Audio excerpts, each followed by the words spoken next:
Hi, welcome to Exploring the Illusion of Free Will. My name is George Ortega, and this is episode number 125. No free will and accepting we are Peopleuppets. Okay, and I'm taping this on May 30th, 2013. Okay, the idea behind this show is that, you know, I'll get into it. First, as I do each show, I want to just first go what people say when they say we have a free will, briefly explain why we don't, and why this matters. Okay, why this isn't just inconsequential. I'm tired. I just tape a couple of shows. But anyway, when people say they have a free will, they say that what I do is completely up to me. It's or even it's partly up to me, but if it's partly up to us and partly up to something else, then it's not a free will. Because, again, for us to have a free will, it would have to be completely up to us. And what does up to us mean? It would mean that we would be able to choose to say, do, think, feel, whatever we wanted to, regardless of things that aren't in our control, that are influencing us, and actually more precisely, that are actually making us do what we do. My last show was just on the unconscious, because all of the data and all the principles that we use for decision making are at the level of the unconscious, and by definition the unconscious is part of our mind that we're not aware of. Then that's a good way to understand how it's real. Actually, we have an unconscious will. Okay, well, it's not a free will, it's not a conscious will. Basically, we're willing things unconsciously, and then the unconscious is making us aware of sometimes its decision-making process and ultimate decision, whatever. Okay, so another, I think relative to this show, another way of kind of defining free will is that we can do things so that it makes sense that we're proud of what we do, and we would feel guilty or shameful for we're proud of what we do that's good, that's right and all, and we would be ashamed, or we would feel guilty personally, fundamentally responsible for what we do that's wrong. Okay, in other words, we would have fundamental personal responsibility, moral responsibility. The reason we don't is because, again, the main reason is causality. If all our decisions have a cause, then the causal antecedents to our decisions are going to span back, they're going to regress back in time to before we were born. So obviously, the events, the universe, this chain of causation that precedes our birth is leading us to do what we do. So it's, you might want to say that the universe is moral or immoral for what it does. I mean, I'm wearing this shirt about how we treat animals. I mean, it's horrible. It's actually, you wouldn't believe it. And so what's the advantage of, I want to get into this, it's important.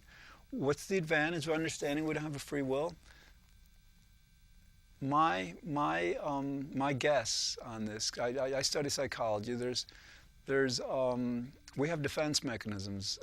For example, sometimes when we're faced with a reality that we can't accept because it goes against what we think of ourselves, who we think we are and all, sometimes we'll deny the reality. We'll just we won't think about it, we'll just pretend it doesn't exist. So what happens with this free will illusion, because we have a free will, because people think we have a free will, okay, because they think they have a free will,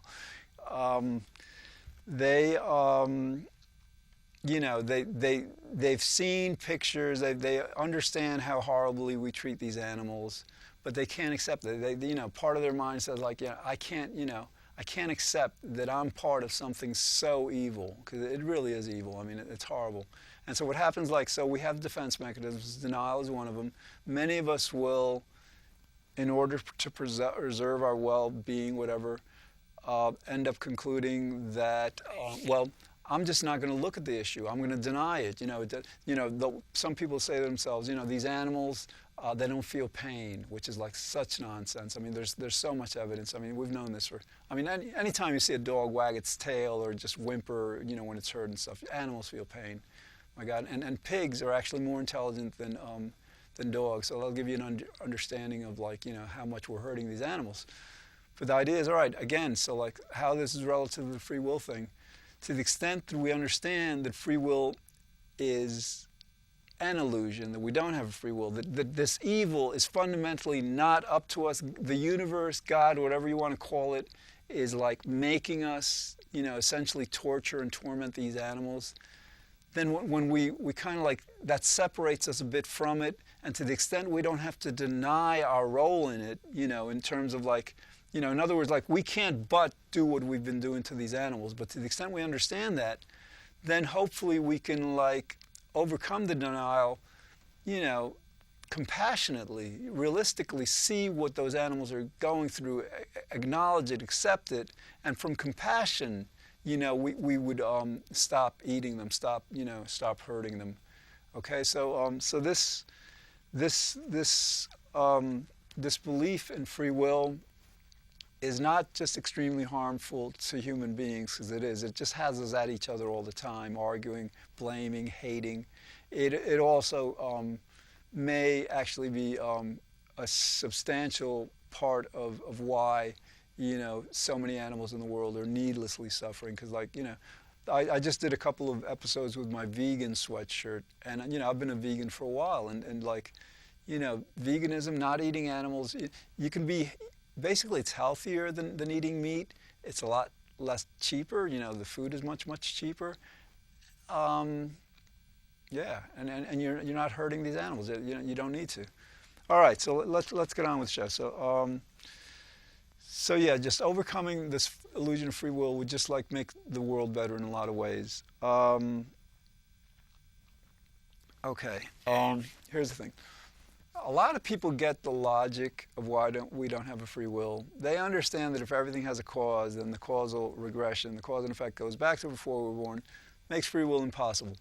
They understand that if some things weren't caused, because that's pretty much the only logical alternative to things being caused, that wouldn't give us a free will either, because if our decisions are uncaused, they're not being caused by us, they're uncaused. Okay? Again, the concept, to my mind, isn't coherent, but some people will sometimes say that, well, not everything is caused, and so therefore perhaps we have a free will. No, it wouldn't give us a free will. Okay, so they understand this. They understand that we have an unconscious. I just did a show on this, where that basically is where all the data of our decisions. Now, I'm not going to get into this, but anyway, so they logically understand why we don't have free will, but they can't accept it. Okay, because basically. It's difficult for some people to accept that absolutely nothing is up to us, because philosophers will do this a lot. Philosophers who believe that we have free will use language purposely intending to kind of encourage that belief. So in other words, they'll say, well, no, we're puppets. We're if we didn't have free will, we'd be puppets, we'd be robots, we'd be automatons. Okay, and these are negative connotations. Okay, this is it's another way of saying absolutely nothing is up to us. Nothing is up to a puppet. If I had a puppet here, the puppet wouldn't be deciding anything. I would be deciding everything. It did whatever. You build a robot, the same thing. The robot doesn't decide everything. So the idea is so while people get the logic of why we don't have free will, they don't like to see themselves as puppets or robots or automatons. Okay, so I got to switch gears. When I think about the animals, it just sobers me. But I wanted to have a bit of fun with this episode, because I just did a couple of pretty difficult ones, whatever. All right, a new term. We are puppets, robots, automatons, metaphorically. Okay. But, what I propose we see ourselves as, we're Peopleuppets. Okay, we're people who are puppets. We're not puppets, we're still people, but we're people who kind of like have as much power as a puppet would have, as much power as a robot would have. Okay, Peopleuppets. I would much prefer to see myself and others as Peopleuppets. First, it's kind of like, it's a kind of a comical term, you know. It's like it would help for us to not take ourselves so seriously in a lot of ways. Peopleuppets. All right, you want to know something? This show is about us being Peopleuppets, but many of us are religious. In the United States, 80% of us are religious, 90%, whatever, believe in God. So like a good way to understand who we are is like, we don't have free wills. We are manifesting the will of God. In other words, like God, to me, to me, the universe and God are synonymous, okay? You know, God is everything, the universe is everything. God is all powerful, the universe is all powerful. You know, so like it's kind of like the classic pantheistic view of religion. Pantheism was the religion that preceded all other religions. It's the original religion, you know, original religious perspective. So fine, all right, you don't want to see yourself as a puppet, a robot, an automaton, and perhaps the term Peopleuppet, it makes you feel too comical, whatever. So you are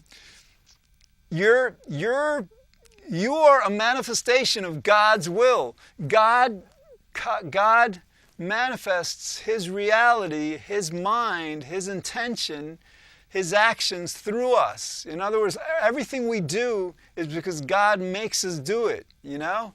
That's kind of like a way of understanding this that's a lot more palatable, I think, to a lot of us. It makes, you know, makes us, because like, you know, a lot of times, like, you know, there's no dignity in being a puppet or a robot to a lot of people, and just like, you know, I mean, granted, it's a surreal reality that everything I'm doing, everything you're hearing is like, we have to do it. It's not up to us. You know, and I got to do more shows about that because, like, you know, understanding this at a very deep level is very cool. It's just like, but yeah, so like as long as we don't want to like see ourselves as puppets and all, like, we need dignity. Fine, we might be a Peopleuppet, but that term doesn't have that much dignity, maybe. I'll have to come up with another term, so I don't know. But like we're definitely, what does have a lot of dignity is that all right, if we're manifesting the will of God, in a certain sense, a certain real sense, we are God. You know, like this hand is not, it's a part of me, it is me, right? But it's not the whole me, it just doesn't happen to be the part of me that decides anything, okay? That's up there, and again, that's not really up to my mind anyhow, it's up to, you know, the causal past, you know, as we've explained in a lot of shows. But the idea is like, so like, you know, we are God, we're manifesting the will of God. That should help us to kind of like retain our dignity, our sense of self, as our society shifts away from this delusion of free will. I'm tired. Okay. Let's see. So, all right, now might as well continue with this. So to see ourselves as the will of God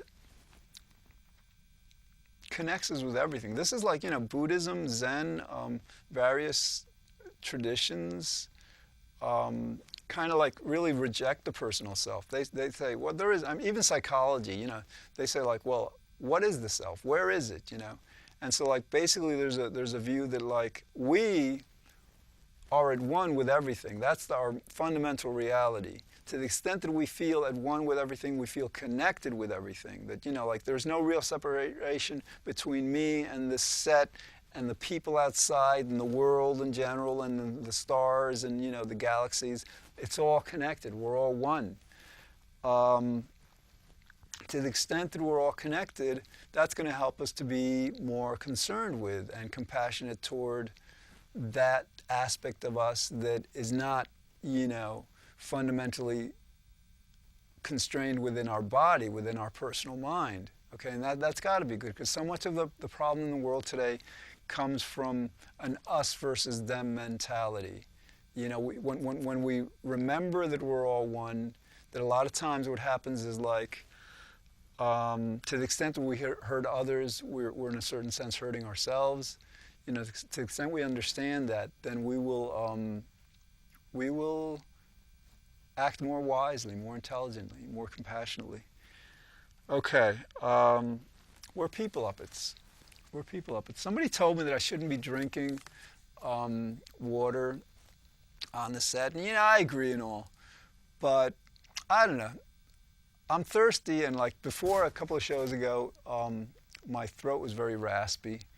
And I think sometimes, our world is like, and this is just coming to me, I didn't plan this, like sometimes our world is too concerned with appearance. In other words, so much of television, there's, it's all very, very professional, very scripted, very, intended to impress and all.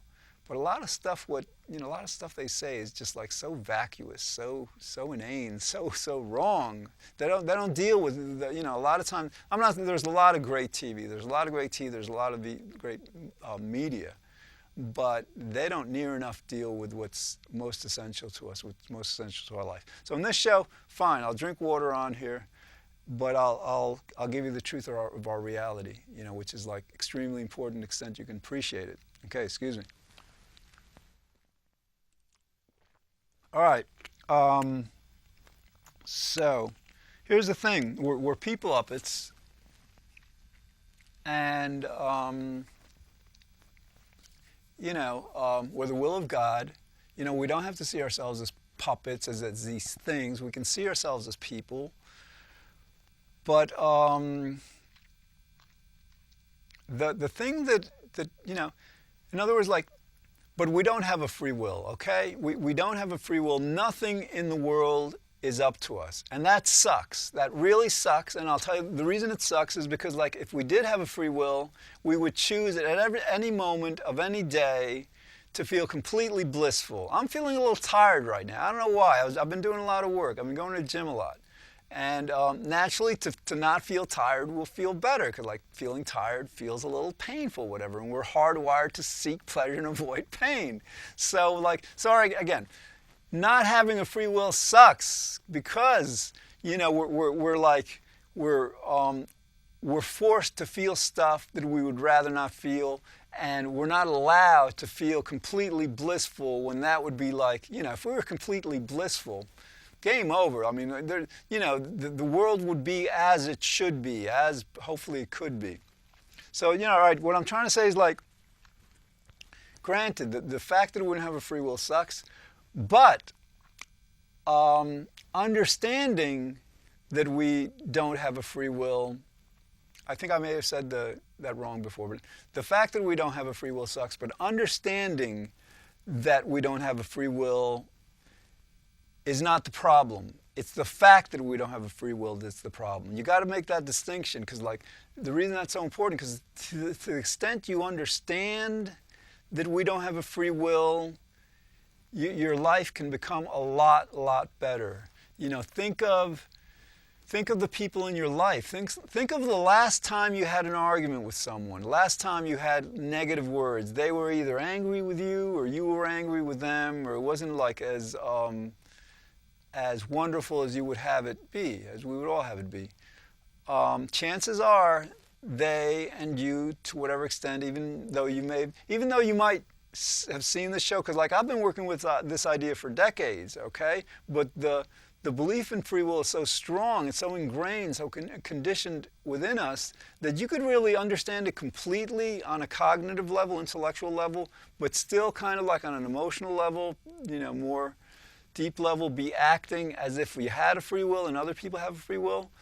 And like, all right, but to the extent you do that, if somebody's angry with you, they're going to be feeling angry at you, not at the fact that like you're doing something that makes them angry, not at the fact that the universe is making you do something that makes them angry. They're going to be angry at you for doing what you're doing. And to the extent they're angry at you, we have like, we seek revenge, we seek retribution, we have the need to punish people who do stuff wrong, okay? And so like, so that's like, so then you're going to be subject to this person's wrath, this person's righteous indignation, and, that leads to hurt, to vengeance, to revenge, and all that. It's nonsense.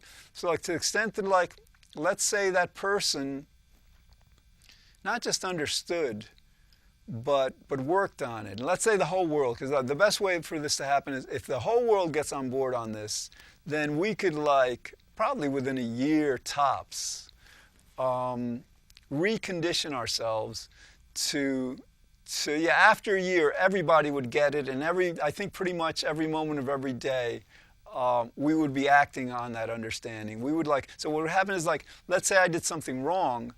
Let's say you did something wrong, because that, if I relate it to you, I think you'll get it better. If you did something wrong, your friend or spouse or whatever would notice it, and they'd say to you, listen, the universe is making you do this thing wrong. And, like, you're not going to feel defensive. You're not going to deny it. You're not going to, like, try to get out of it, whatever, because that's what happens with the free will illusion a lot of times. We feel attacked, and we say, no, I didn't do that, So what happens, all right, like, so, you do something wrong. A friend of yours, somebody close in your life, makes you aware of it. Because that, like, our understanding that we don't have a free will doesn't change that. We're still going to do stuff wrong, and we still have to, like, acknowledge it and correct it for our sakes and for the sakes of others. But what's going to happen? All right.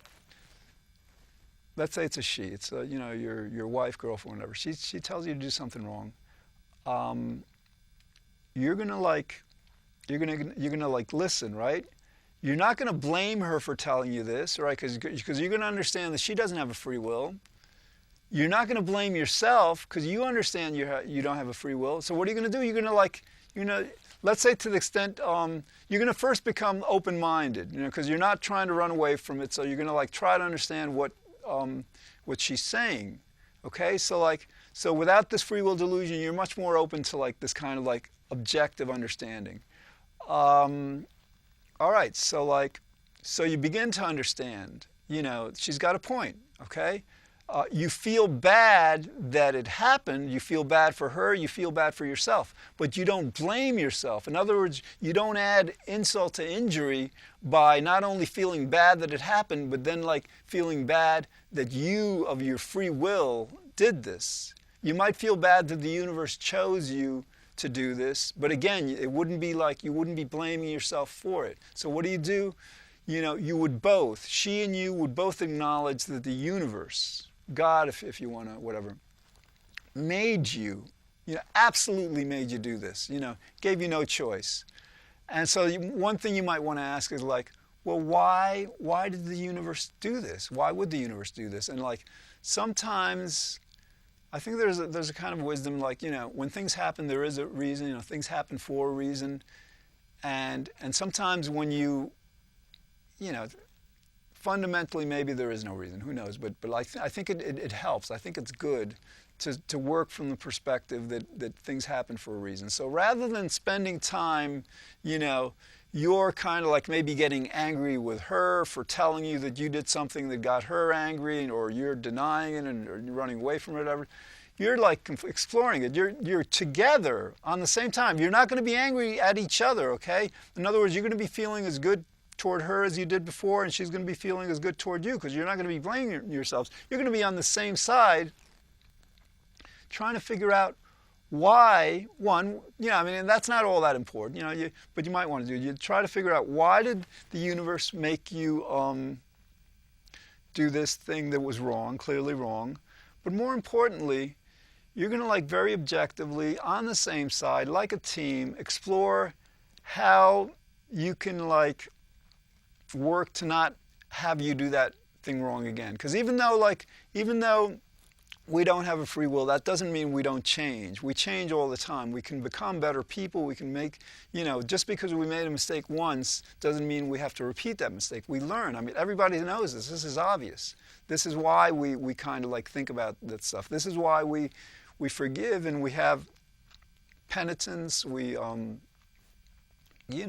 have a conscience. We learn from our mistakes. All right, so that's what happens. So then you're on the same side, and like because you're not like distracted from the blame and the anger, these emotions, and when you're like feeling these negative emotions, most likely, more likely than not, it's going to like cloud your reasoning. You know, the emotions do that sometimes. They just, you know, they serve as distractions to logical, clear thinking. So, all right, so chances are, without the free will illusion, you're going to enjoy the experience actually, because like, you know, you're not going to enjoy the fact that that what you did wrong, sometimes what we do wrong will cause pain to others and whatever. So, you know, but aside from that, you know, the process of figuring out how to not happen again can be much more pleasant for the both of you, because like, you know, you're on the same side of this, you're not distracted, and you're not feeling bad about having done it, because again, it wasn't your fault. This is one example. Again, I gotta segue this show to having the shows be completely about this. I mean, very little about the mechanics of why don't we have free will. Again, this is episode 125. If you don't get it now, there's 124 episodes, whatever, already up there. And, you know, all right, so this is on a personal level. Imagine if our entire world was like this. Everybody got it. Everybody was on board. We realized this was so important that we'd begin to teach our kids this, you know, at all levels, because like, you know, again, what you're teaching them is fine. You don't have a free will, but that doesn't give you license to do whatever you want. There's still right and wrong. You know, that's a very, very important point that you have to like perhaps even start with, okay? Because a lot of people are afraid that like, if everybody got this, there'd be no morality. No, we just like have a morality that's based on the fact that it's not our morality, it's the morality of the universe, and we would still pragmatically be moral, you know, because like we would still, you know, we want to be good. You know, goodness generally tends to like make our life and the life of others happier, and that's what we're about. And as we were to do that, we could create a brand new world. This, like, you know, John Searle, I want to start that episode, well, whatever. This is the biggest thing ever. This is a complete shift in human consciousness, and I got to do more shows on this too, because like, to the extent you get how big it is, you get how important it is. All right, this is George saying, I'll see you next time. Okay, thanks, bye.